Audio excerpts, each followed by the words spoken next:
प्रेम एक अलौकिक अनुभूति है,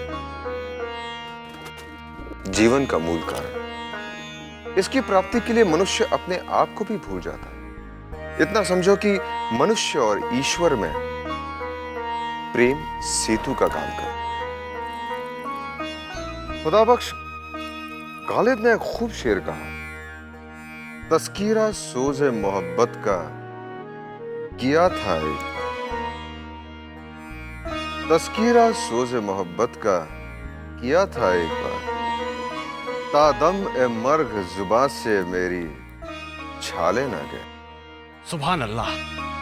प्रेम की आग जो दिल में जली रहती है, उसे केवल एक बार कह दिया तो मरते दम तक जुबान से छाले ना गए। वाह, अद्भुत। इससे अच्छी प्रेम की व्याख्या और क्या हो सकती? यदि यही प्रेम है तो लोग अपनों को भूल जाएंगे, फिर इस देश को क्या याद रखेंगे? मैं तो अपने जीवन में कभी ऐसा प्रेम नहीं करूंगी, क्योंकि मेरे हृदय में तो केवल इन फिरंगियों को भगाने की आग है। मन्नू दीदी, मैं बताओ प्रेम क्या होता है? बताओ। मन्नू दीदी जरा झुको। लो।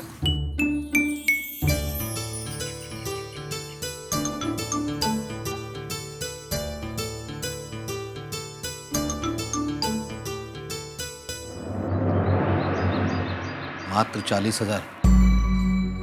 इतना तो बारात के आगत स्वागत में व्यय हो जाएगा। और आप तो जानते हैं श्रीमंत सरकार का हाथ कितना खुला हुआ है।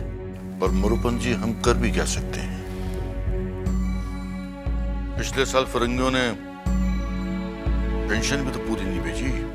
परंतु सखाराम जी, इस बात से श्रीमंत सरकार को अवगत कराना अति आवश्यक है, अन्यथा।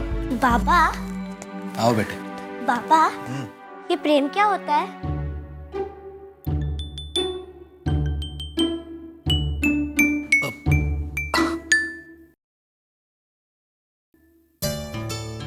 विलक्षण कन्या, निश्चल प्रश्न। मुरुपन जी, मैं तो इस प्रश्न का उत्तर नहीं दे पाऊंगा। मुझे तो आप आज्ञा दें।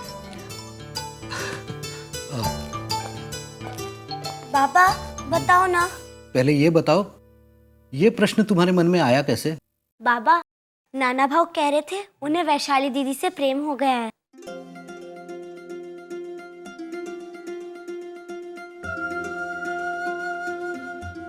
एक काम करो बेटे, रामायण तो लेकर आओ।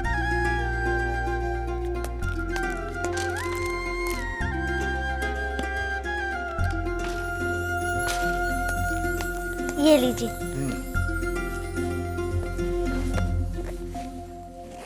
प्रेम, प्रेम।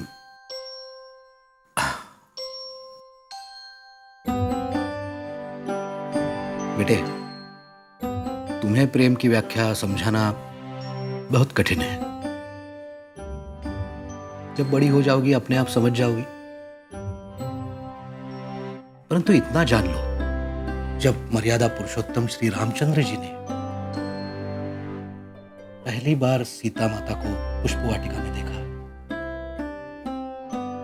तो उन्हें कुछ ऐसा ही अनुभव हुआ जो वो अपने छोटे भ्राता लक्ष्मण जी को बताने में असमर्थ थे। गोस्वामी तुलसीदास जी कहते हैं,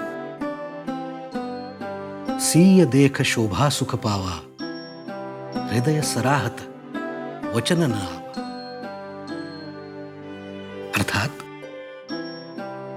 सीता जी को देखकर श्री रामचंद्र जी का हृदय सराहना तो कर रहा था, परंतु वो कह नहीं पा रहे थे। बाबा, मैं अभी नहीं समझी। अगर प्रेम हो गया फिर क्या होता है?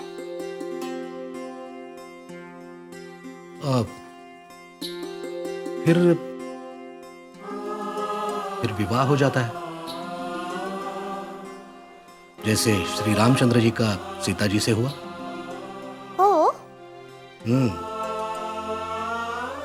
और बेटे, विवाह एक सामाजिक संस्कार है जिसमें दो परिवार अपना अस्तित्व भूलकर एक हो जाते हैं। जैसे जब तुम्हारा विवाह हो जाएगा तो तुम्हारे और तुम्हारे पति के परिवार से एक नया परिवार जन्म लेगा।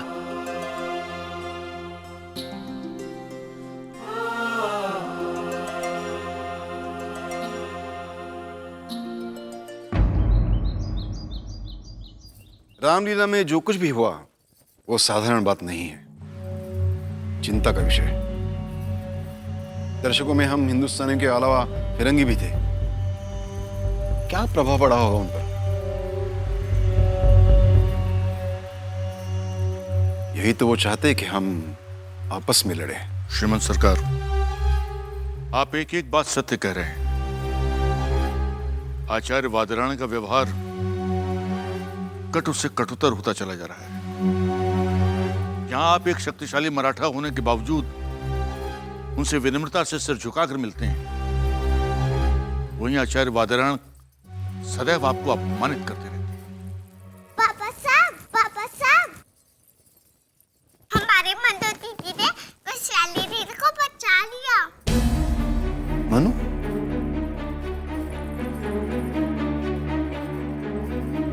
हाँ पापा साहब, वो तो नाव में कूद गई थी ना। लेकिन क्यों? आजोबा, वो हमारे नाना भाव से प्रेम करती है।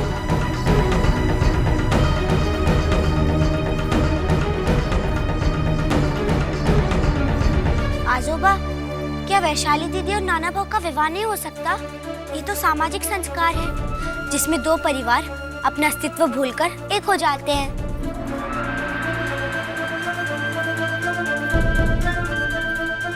आजोबा, कुछ कीजिए ना। नहीं बेटे, ये संभव नहीं है।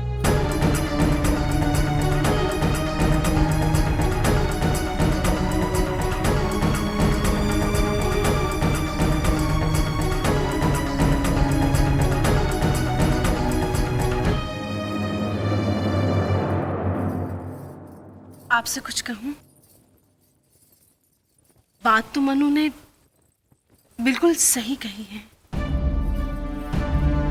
अब नहीं जानती, देखा नहीं कितना उग्र स्वभाव है वादरायण का।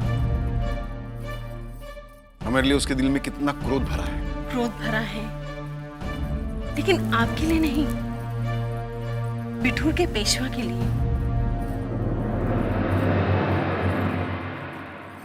आप एक पेशवा की हैसियत से नहीं, एक पिता बनकर जाइए, फिर देखिएगा वो अवश्य मान जाएंगे।